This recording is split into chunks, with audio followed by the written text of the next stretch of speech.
So I'm going to start with a couple of questions. So I'm going to encourage you all to, if you want to share anything, to unmute yourselves to answer the question. So the topic today is how folk music has influenced classical music through the ages, and a little bit of vice versa as well. But before I get into that, of course, I think we need some definitions, and I'd like to get definitions from you guys. So specifically, and there's no right or wrong answer to any of these, but I'd like to know your own definitions of folk music. So anybody tell me how you would describe folk music?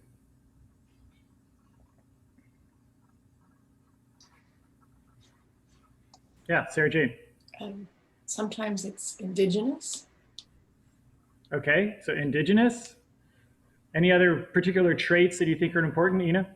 This is simplistic, but it arises from the folks. It's just okay, good. People humming something that's a cute tune. Somebody picks it up on a violin or dances a few steps. Or I think of it as traditional of a culture. Traditional of a culture. Good. Mm-hmm. Something passed down from generation to generation. Yeah. Okay, and that's a good point. So, and how? Let's dive into that a little bit. How is it passed down? Orally. Orally. Okay. Yeah. Okay, great. And now, flip side, how would one define classical music?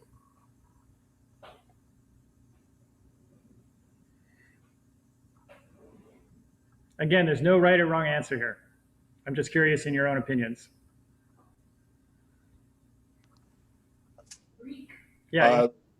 Structured, Okay. structured very, I don't want to say rigid, but, you have to hit all the notes. Okay. All right. You have to hit all the notes. It's got a clear structure. Ina? I was thinking something like that, they're formal structures. So there's a sonata structure and a symphony structure, and there are rules of the scale and the keys, and okay. How you all the music theory. There's what you're supposed to do and all those things. It's more controlled. More controlled. So the tune comes up in somebody's head, but it's then how it comes out and how it's organized. Very often, usually organized with a bunch of people doing specific parts. Okay. I don't think classical music is electronically amplified, since a lot of it was composed before they had electricity, obviously. Right. Well, okay. I would say the current classical tradition definitely has amplified instruments in it. But yes, before amplification existed, obviously that wasn't an issue. And I would just add one other thing. We talked about how how folk music was passed along and transmitted orally. I would say the classical music in general is passed on as notated music. So I think that's an important distinction to make as well. And in fact, there's an argument to be made that is the only distinction between folk music and classical music. One is an oral tradition and was a notated tradition. But that's an argument that can be made. All right, so what I'm going to do right now, with those thoughts in our heads, I'm going to share my screen.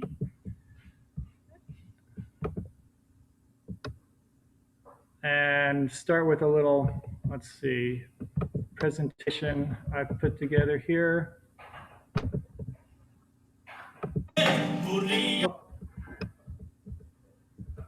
Let's see if I can.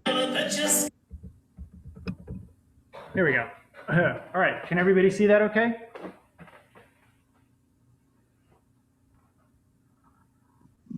Does everybody see the screen? Yep. Okay, cool. All right, so I'm going to start back in the Middle Ages. Troubadours, trouvères, jongleurs, and the cantigas de Santa Maria. So for one reason or another, and I'm not really sure why, most people in America anyway are really just familiar with that first word, troubadours. But there's a lot of overlap between these three. So now we're going back to around the turn of the millennia. The first troubadour who we have a name for is from the 11th century, a guy named Guillaume. Um, and this was a time when troubadours who were from southern France, trouvères from northern France, and jongleurs was a lower class kind of itinerant musician and entertainer. Whereas troubadours and trouvères tended to go into the castles and with the royalty and aristocracy and perform there. And a lot of what they performed were poems and songs, but they tended to follow just a story form. There wasn't necessarily any kind of refrain idea. But around the time of the Crusades, a lot of things changed, and a lot of the troubadours ended up going to Italy. A lot of the trouvères ended up going into the urban centers, and they started incorporating a lot more dance structures into their music. So this idea of a refrain or a chorus came into being, and then they would bring that into the castles and the other thing that troubadours and trouvères did is that they wrote a lot of their songs down. In fact, from that time, we have thousands of poems, hundreds of melodies that were actually written down. And one of the interesting places that this happened, I put Eleanor of Aquitaine up there for two reasons. One, she is often thought of as the queen of the troubadours. She was a poet and musician herself. And at least according to one source, I am related to her. If you go back far enough in our family tree, there's a direct link there, apparently. But I'd like to focus on Alfonso X here from Spain, from Castile, because he did something really interesting. He converted to Catholicism. And Catholicism had very poor opinion of troubadours. They thought they were spiritually corrupt. But Alfonso loved the music that he was hearing.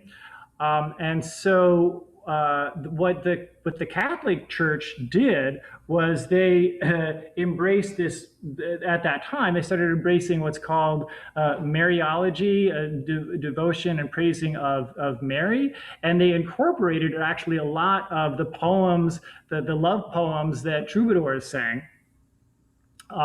And so what Alfonso did is he put together this whole codex of music called the Cantigas de Santa Maria. And before this time, a lot of what you would hear in the castles sounded a lot more, or in the churches certainly would sound like Gregorian chant. But Alfonso, he did something. He created these songs and compiled these songs that were really love poems written by troubadours, but they were transformed to be about Mary, so that the church would be okay with it. So I'm going to play you an example of one of them, and what I think you'll find interesting is although it sounds a little bit like a Gregorian chant, there is a sense of structure to it, in that there's like a refrain and there's some accompanying instruments and there's a little bit of a folk element to it as well. And this is the first time that we have in the written tradition of the two sort of impacting each other. So I'm going to play a little bit of this. This is number 260. Oops. Oh, wait, I went backwards. Let's try it again. There we go.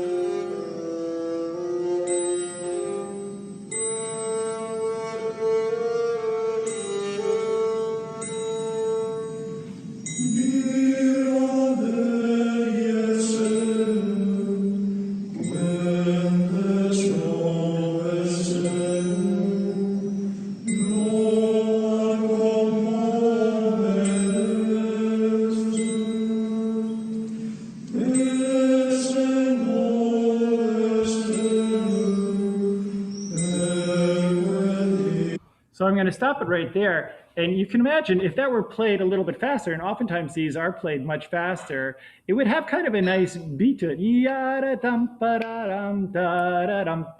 can see that it could be kind of danceable. So this is an interesting, an argument could be made that this is where this syncretism was just beginning to happen. Now we're going to skip ahead a few centuries to Bach. And we usually think of Bach as being the quintessential Baroque musician, entirely classical. There's nothing folk about him. This is not obviously a real portrait. This is a photoshopped funny thing. But Bach had to be incredibly prolific. He was required by his various jobs to write all kinds of pieces every week. And there was a tradition, the Quod Libet tradition, of taking popular songs and improvising on them. And so this one is from his Goldberg variations, and he took two of them.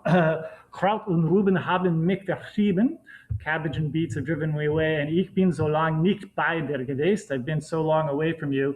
Very popular tunes at the time. The first one,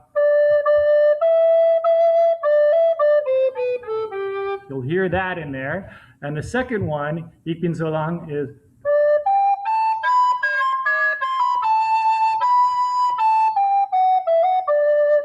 So you'll hear both of those. And this is from his Goldberg variations. And this is just a fun sort of improvisation entirely inspired by the folk music that he heard in the city around him.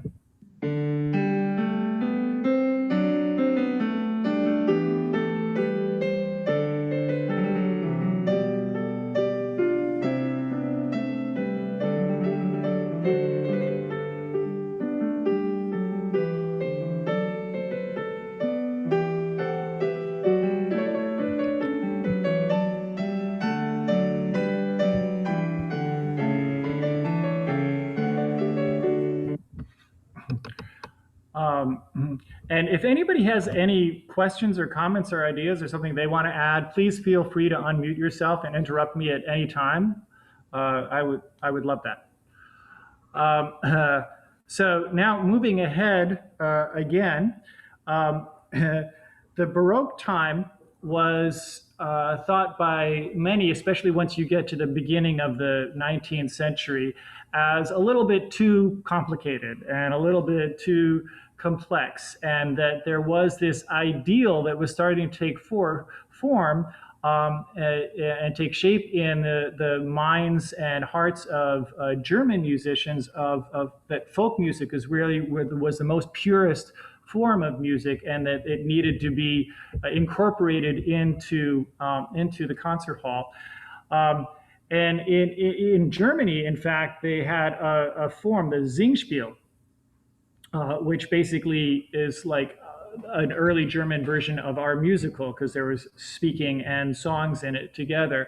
And Mozart's famous opera, we call an opera, technically it is a Singspiel, the Magic Flute. Mozart incorporated a lot of folk-inspired music into it, mostly sung by the character Papageno, who is the bird seller.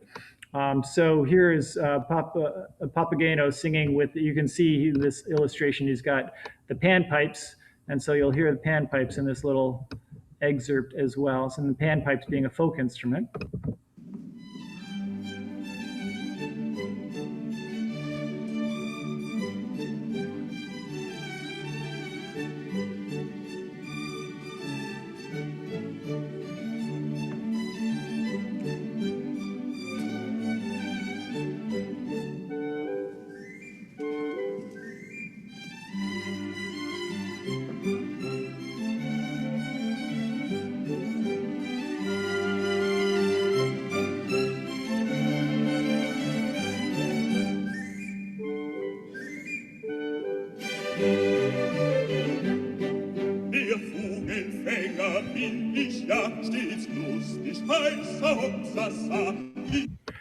And Ina, it's interesting that you, and both you and John use the word structure to distinguish between folk music and classical music. And as you hear in that example, it's a very clear structure. You can hear where the phrases begin and they end. And that actually tends to be even more true for folk music than it does for classical music, because a lot of folk music is based on dance, and dance is very difficult to do if you don't have a clear structure. It's classical musicians tended to expand the idea of what a phrase could be, whereas in folk music tends to be pretty clear. So I think there's an argument that could be made the other way on that one. I've got a couple other examples by Schubert. Schubert, of course, loved using folk ideas in his music, and one of his earlier examples of this was the Heidenröslein, it's a poem about a boy picking a rose, and it's just being a euphemism for trying to find a young girl, but he has to be wary of the thorns. So here's a little bit of Schubert's, oops, I lost my thing. Here's a little bit of Schubert's attempt to create folk music in a classical vein. Whoops. Let's try this again. There we go. Sein Knab ein Röslein stehen, Röslein auf der Heide, war so jung und morgenschön, lief schnell, es nah zu sehen, saß mit vielen Freuden. So just for the sake of time, I'm going to skip ahead, but now you can see what I'm talking about. It's, you know, the more folk it is, the more pure it seems to be, and this was something that German composers are really going for. There was also the trend of really being inspired by folk poetry, which we hear in the Earl Koenig, and this is the Elf King, and you will hear the I keep losing my cursor here. You'll hear the galloping of the horse, and you'll hear the intensity of the fear of the father that his son is about to die. But again, it has a folk kind of structure to it. It's as you can almost imagine a troubadour singing this in a castle and just captivating the listeners. Sorry about this. I keep losing it. There we go. Let's try it back there. There we go.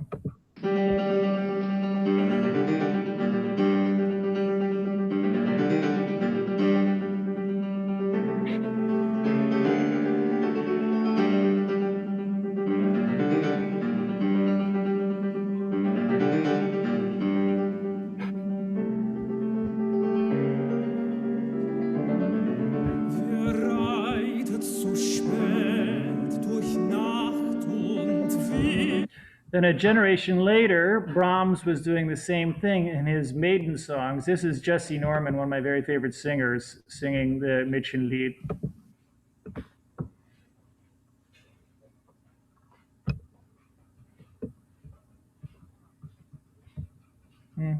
Or at least I thought it was.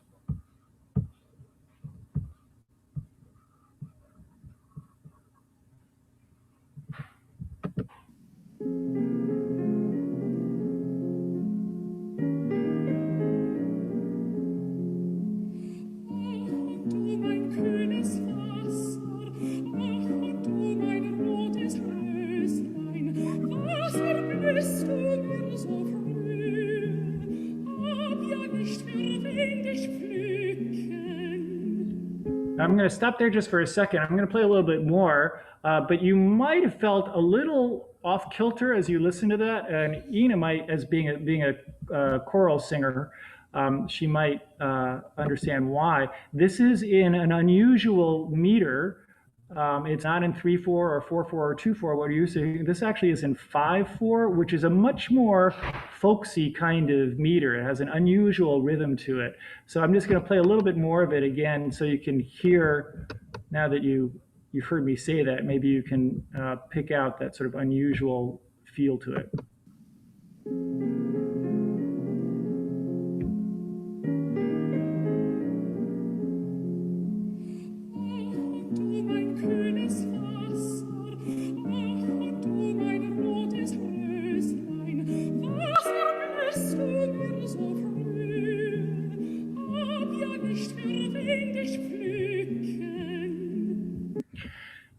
And then another generation later, we have Mahler, and we're going to play a little guessing game with this one. Now, Mahler, he had the same idea. He loved the purity of folk music and wanted to incorporate that into his larger scale works.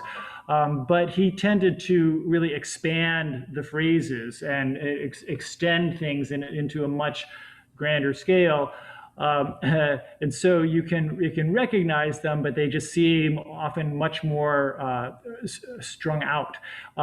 But this one is very, very clear. And after I play this, I'm going to ask you to unmute yourself and tell me what tune he's using as the basis for this third movement of his Symphony Number 1.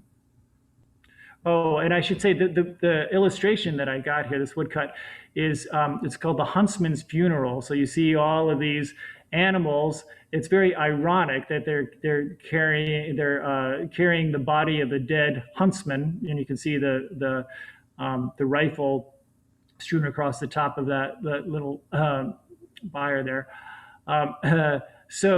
This is subtitled "The Huntsman's Funeral."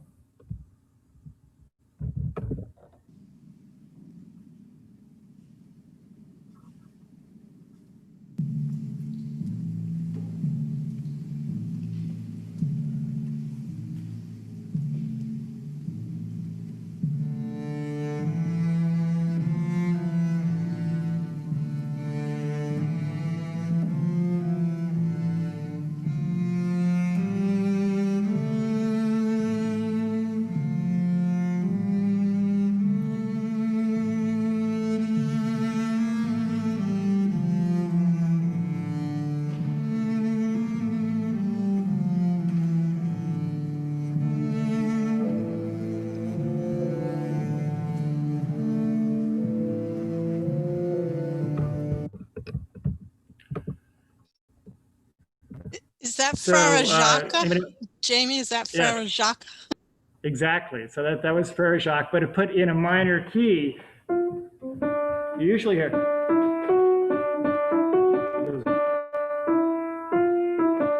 Yeah. So that's Mahler having a little fun, but that's actually an incredibly beautiful movement, despite the fact that he's having some fun with things. Believe it or not, the solo instrument there that you heard at the beginning is not a cello. That's actually the double bass. It's one of a few examples of a double bass solo, very prominent in the classical repertoire, orchestral repertoire.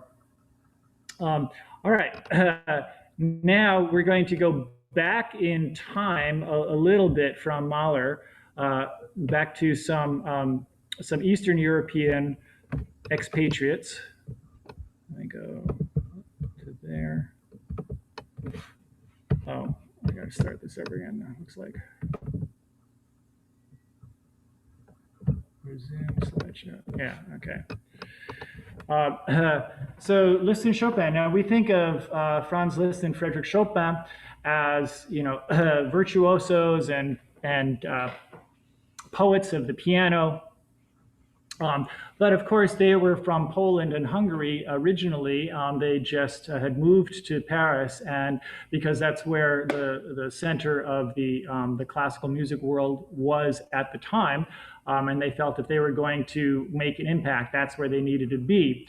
But these were interesting times. 1830 was when the November uprising against the Russian Empire took place, and so it was the beginning of a very strong wave of nationalism that lasted for another 2 generations in the 19th century. And you hear it in quite a number of composers. But I think there are some interesting examples in Liszt and Chopin. So the first one I'm going to play for you is Liszt's Hungarian Rhapsody No. 2. This is probably his most recognizable work. Bugs Bunny even played it. by the end of his life, Liszt was tired of hearing it. He said it was overplayed, and so he couldn't listen to it anymore. But you'll definitely hear some very rousing Hungarian rhythms in this little excerpt that I've made of it for you. So let me play that, and just imagine some Romani gypsies dancing along.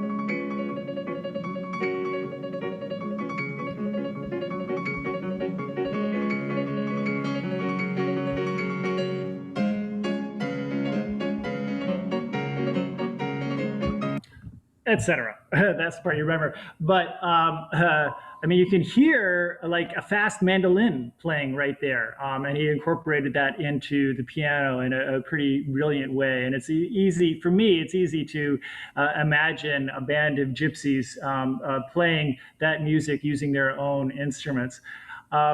Chopin did something similar with a number of musical forms from his native Poland. Most notably the Polonaise and the mazurka. The mazurka is a traditional Polish dance that is in three and usually puts a strong emphasis on the second or third beat. So here is one of his. Let's just hear that.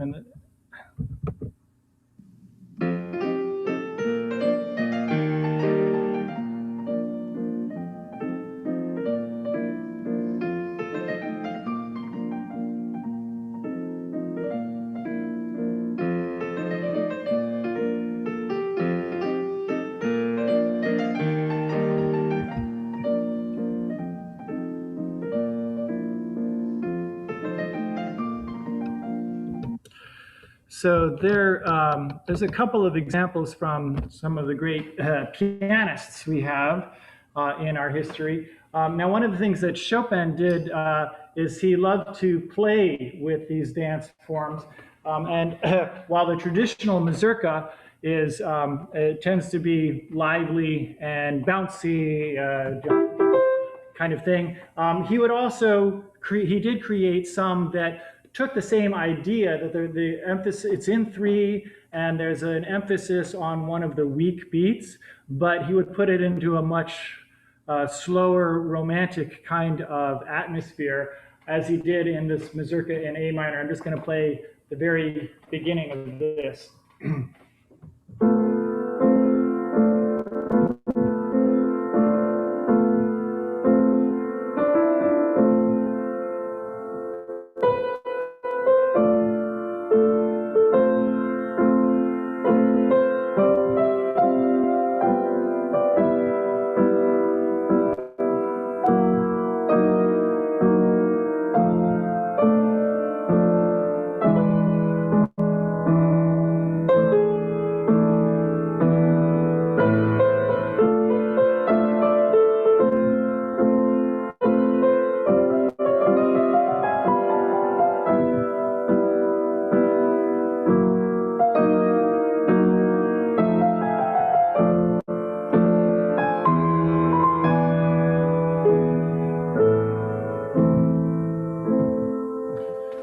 So you can hear that there's the basic concept of the mazurka is in there. It's in three. It's got it's so strange accents and where you don't quite expect it, but it's much softer and romantic. So that was Chopin's take on it. All right. So now let's go back to some more Eastern European.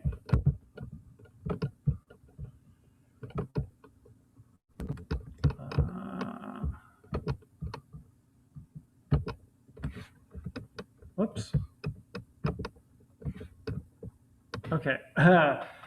So Dvorak in Greek. So these are just two of many, many examples of composers that that were looking for ways to express their nationalism. Dvorak, obviously in Czech Republic, or at the time Czechoslovakia, Grieg in Norway. I'm sure Ina recognizes his composition hut. I put that there as instead of a picture of him, just because I took that photo when I was there a number of years ago. And so I have a special connection. I loved seeing where Grieg was writing all of his wonderful music. But I'm going to start with Dvorak. You know, a lot of people, the first thing they think of with Dvorak is the New World Symphony, which he wrote mostly when he was here in America visiting. And people hear what they think of as folk music in there, although he didn't base it on anything in particular. And in fact, actual folk songs have been written from melodies that he originally composed in that symphony. So that's an example where it went entirely the other way around. He was just trying to capture some sort of folk spirit, and then folk music was developed from the melodies that he created. So interesting, vice versa in that case. But I'm going to talk specifically about a Czech dance called the Furiant. And I've got a video example here. And luckily, my girlfriend, Andrea, is Czech. And she was able to watch this with me and translate what they're singing. So, but it's a very simple song about the beauties of this one woman that the singer will never ever forget. So let's watch a little bit of the Furiant being danced here.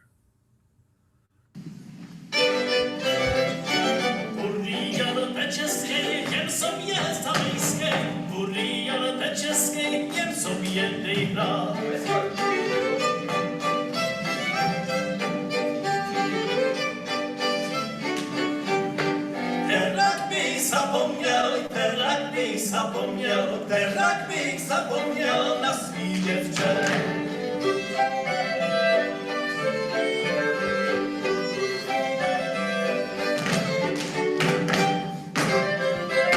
All right, and so let's hear how Dvorak takes that same idea and translates it into a full orchestra piece.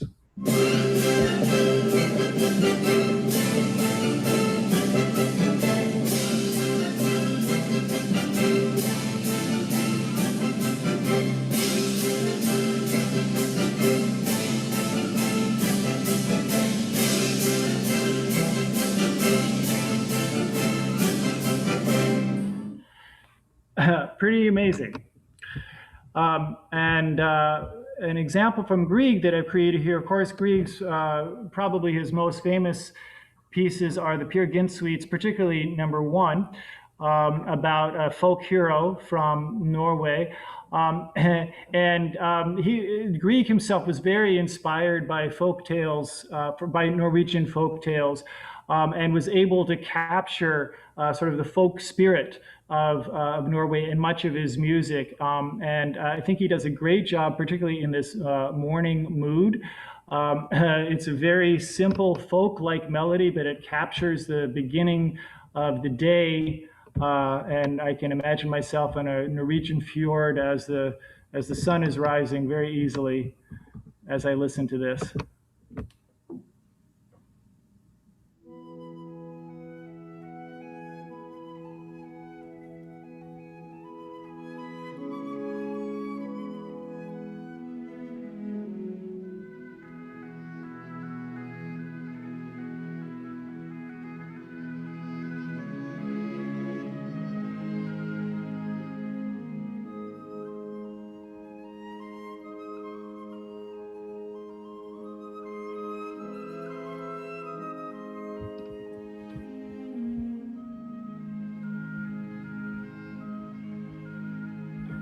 And of course, it builds and builds from there. But what he's able to do with just 6 notes in that 1, 2, 3, 4, 5, 6, back and forth, just rocking back and forth. Very, very simple, but incredibly moving. Okay, I think I'm about out of time, but I'm going to play, just mention the Russian Five, three of whom I've got here, Mussorgsky, Tchaikovsky, and Rimsky-Korsakov. And they were all about trying to infuse their music with as much Russian folk nationalism as they could. Mussorgsky, of course, wrote the opera Boris Godunov, which is often referred to as a national folk opera. Tchaikovsky, he incorporated quite a number of folk tunes into his music. He had a butler that would sing a Ukrainian folk song called The Crane, meaning the bird, to him when he was a child, and that made it into the finale of his Second Symphony.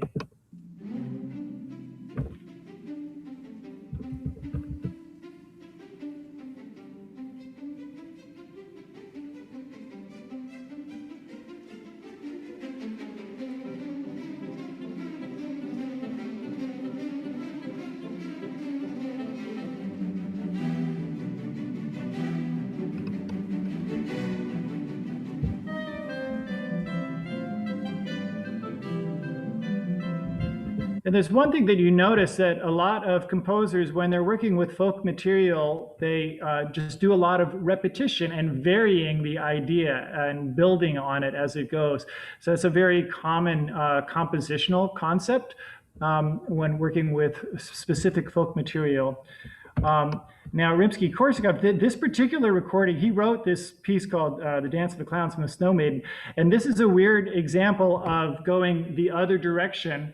So he wrote this piece based on some folk tunes that he knew from Russia, and he wrote it for an orchestra. But this recording is of a folk orchestra. It's all balalaikas and other instruments. If I can get my cursor, there it is, playing this piece that was originally written for an orchestra.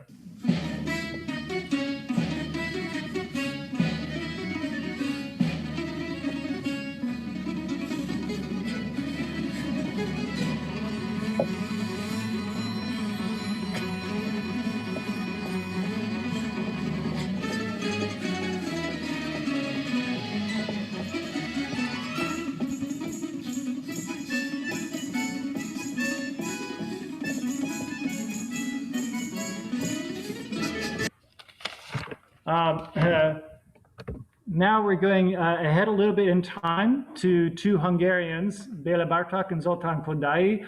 These are the fathers of ethnomusicology. For most of my life, if anybody asked me who my favorite composer was, I would say Bela Bartok. I think I've gotten a little bit more eclectic now, but for much of my life, he was my first go-to. And they were the first ones that really made a science and a study of folk music. They would go into the Moravian hills and they would use these wax cylinder recordings. You can see that in the middle of the top photo there. And then you can hear them listening to them in their studies and transcribing them all very, very meticulously. And so both of them, between the two of them, they transcribed thousands of melodies, and that really infused their music. Kodály, he was known saying that folk music is actually the classical music of the people, and created an entire music education system based on the folk music of Hungary in particular. Very, very powerful. I was taught in that, using that method. And still many students around the world are taught using the Kodály method. And you can, and Bartok wrote some pedagogical pieces as well, but this one is not. This is his Allegro Barbaro, which is for solo piano, but you definitely hear lots of folk elements here. In particular, I talked about in the Brahms, there was that slightly strange meter, the 5/4 meter.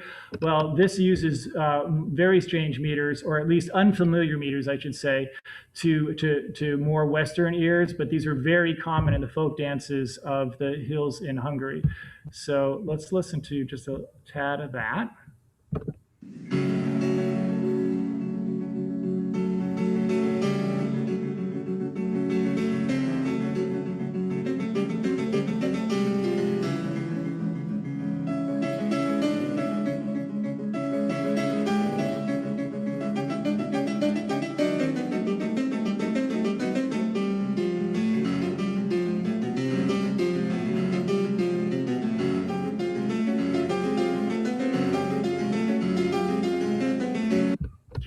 And I'm going to stop sharing just for a minute, just because I'm looking at the time.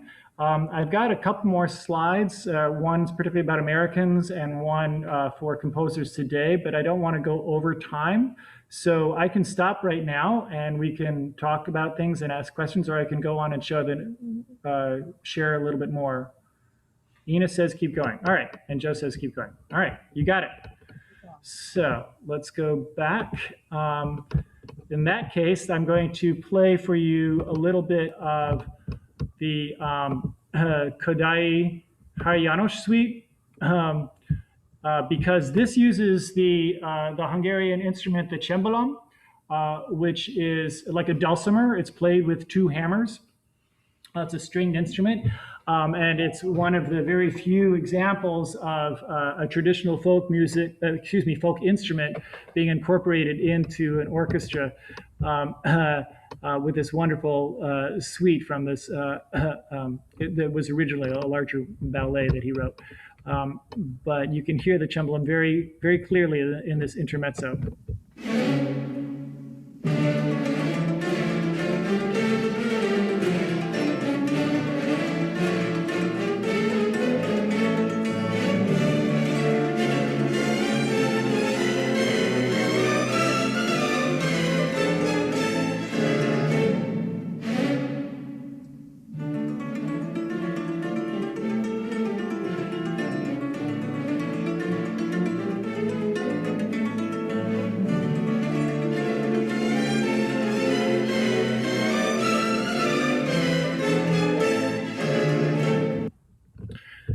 Moving on to the Americans now.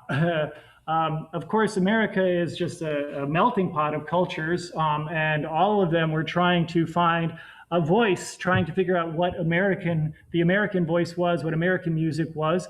So as a result, we have a number of interesting answers to that. I'm going to share another little guessing game. So Florence Price, an incredibly talented composer from the early part of the century. One of her greater pieces for strings is called the Negro Folk Songs in Counterpoint. And I'm going to ask you to unmute yourselves once you recognize this tune. So here we're taking something that all Americans should recognize, if I can get my cursor back, there it is, put into a more classical kind of setting.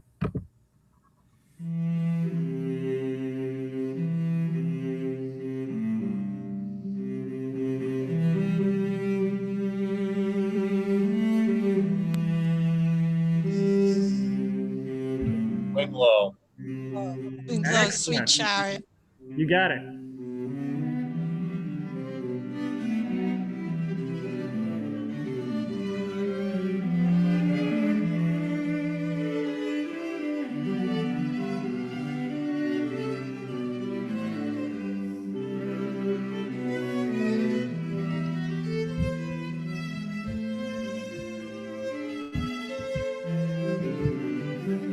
Whoops. Isn't that beautiful? William Grant Still. When I was working with the Dallas Symphony, I would often program a lot of his music, particularly this particular symphony, because it showed so many interesting American influences, including jazz. But I'm going to skip over, in the interest of time, to Gershwin, who said, "Jazz I regard as an American folk music, not the only one, but a very powerful one, which is probably in the blood and feeling of the American people." Whoops. So you'll probably recognize this piece.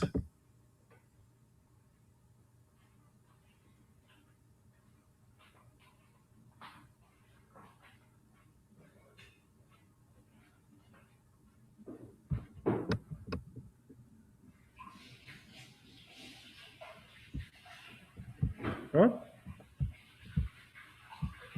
I'm not quite sure what happened there. I guess I lost the audio on that. Sorry about that one. So let's listen to Aaron Copland, who instead of going the jazz route, went for the more open prairie route and took a beautiful shaker hymn. and incorporated into his ballet, and made this incredible fugue out of it. Fugue being like a very fancy term for a complicated kind of round. Bach was very famous for his fugues, and this is Copland's Appalachian Spring Fugue.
Now, I do think it's notable that, I guess, except for Eleanor of Aquitaine, this is the first two women that we've seen, and also the first two African Americans that we've seen in these slides. So thumbs up for the Americans here.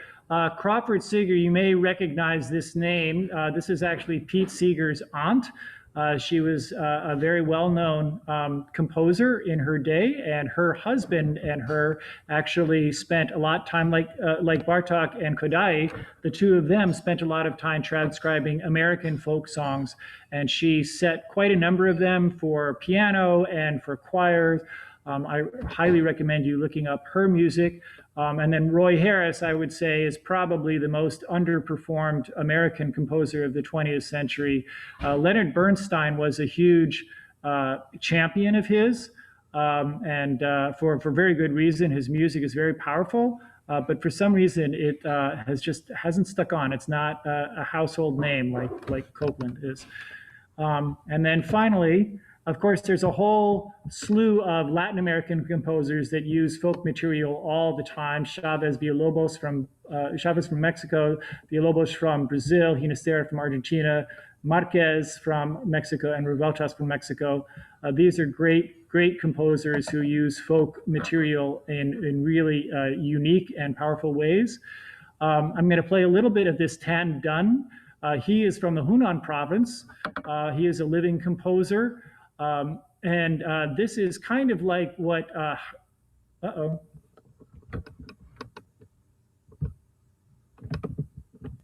Are we still there? I seem to have lost my screen somehow. Let's try it again. This is similar to what Kodai did in using the cimbalom. He uses the zheng, which is sort of the Chinese version of the cimbalom, except it's plucked, it's not hammered. So let's listen to a little bit of that.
So you can hear a lot of the folk Chinese influence in his music. Osvaldo Golijov is also Argentinian, and I was proud to include him here because he he went off the radar for a while. He's written amazing operas. This La Pasión según San Marcos is he wrote for it was commemorating the 250th anniversary of Bach's death. And it uses all sorts of Afro-Caribbean drumming, Latin American folk music, and even Gregorian chant in there. It all starts with a berimbau, which is a Brazilian instrument that looks kind of like a bow and arrow, and has the string part of it is often made of the wire from steel-belted radial tires. Very exciting music, and he sort of dropped off the radar for about a decade, and he's now back composing again. So very happy to hear about that. Arvo Pärt is from Estonia. His music tends to have a very spiritual sensibility about it. He loves chant, but he also, you'll find like in his lullabies, you'll find some Estonian folk music as well. I'm going to end with a little bit of one of my pieces from my album, In Memory of a Once New World. This is a duet for silver flute and Native American flute. I chose that one because you actually hear me playing. I'm playing the Native American flute in this one. And this was from a concert in Santa Fe a number of years back. So here's a little bit of Midnight Sun is the name of this piece.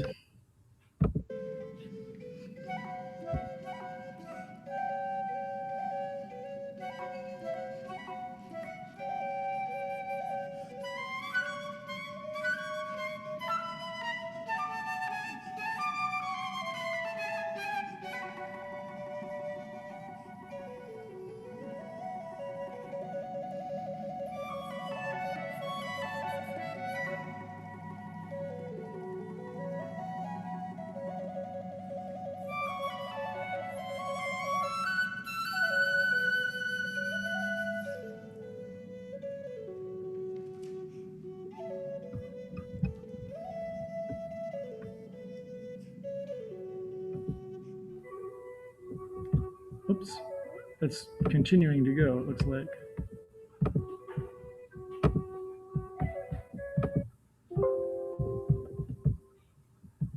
Okay. All right, so it looks like I went way over. I'm sorry about that, but I'll stop right there and see if anybody has any comments or questions that they'd like to share. Bien fait. Thank you. I will say Jacqui. Great. That's all the Czech I learned was that. Thank you. There's- It was wonderful. It was just wonderful to hear all of this connection. We hear these things when we're listening to music, but to have them identified was really wonderful for me. Yeah, it does. It makes it a little bit richer. Just the experience of it is just a little bit richer, I think. I just recently spent, well, the last month in ballet class, we were learning the mazurka. So I was interested in hearing the background in Chopin. It's from Coppelia, but I didn't realize Chopin did it. Well, that's fantastic.